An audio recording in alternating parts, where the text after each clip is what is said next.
Mesdames et Messieurs les chefs de mission diplomatiques et représentants des organisations internationales accréditées en République démocratique du Congo, nous saluons ces avancées importantes dans le cadre du processus de Luanda, ainsi que la mobilisation continue de toute la communauté internationale en faveur d'une résolution durable du conflit. Cependant, nous avons aussi l'obligation de porter à votre connaissance des faits graves et dangereux, à savoir que malgré le cessez-le-feu, sur le terrain, les RDF et leurs supplétifs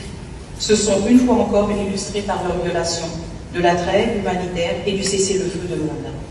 notamment par l'occupation de 3 localités dans le territoire de Rutshuru, à savoir Nyamilima, Ishasha et Nyakokoma. Aussi, le 29 juillet, le gouvernement de la République démocratique du Congo a dénoncé à travers un communiqué de presse des attaques de brouillage des systèmes GPS et d'usurpation d'identité qui affectent l'espace aérien de la province du Nord Kivu, autour en particulier des villes de Goma, Beni, Butembo, Kibumba et Kanyabayonga. Le gouvernement congolais a saisi l'Organisation de l'aviation civile internationale ainsi que la Commission africaine de l'aviation civile à ce sujet. Le gouvernement de la République démocratique du Congo se voit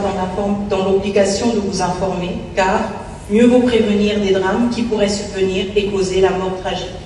de milliers de passagers civils des compagnies aériennes internationales et nationales qui desservent cette partie de la République démocratique du Congo, suite aux risques et dangers d'éventuels crashs d'avions. Ces actes de trop doivent être condamnés par tous. Ils compromettent gravement la sécurité du transport aérien civil, posant un risque significatif pour tous les vols, y compris les compagnies aériennes commerciales. De plus, le gouvernement congolais se doit d'aviser la communauté internationale que ces actes mettent aussi en danger les missions humanitaires essentielles menées pour soutenir les populations locales victimes de la guerre d'agression rwandaise. Le gouvernement de la République démocratique du Congo condamne fermement cet énième acte d'agression et en violation de la Convention de l'aviation civile internationale de 1944. Mesdames et Messieurs les chefs de mission diplomatiques et représentants des organisations internationales accréditées en République démocratique du Congo. Enfin, en ce qui concerne les perspectives pour la paix durable avec l'engagement de tous les partenaires, le gouvernement de la République démocratique du Congo reste engagé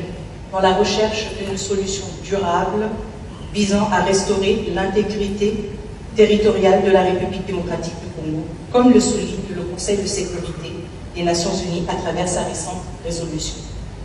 Nous saluons et nous exprimons notre reconnaissance pour l'accompagnement de la communauté internationale qui, à travers l'adoption à l'unanimité de la résolution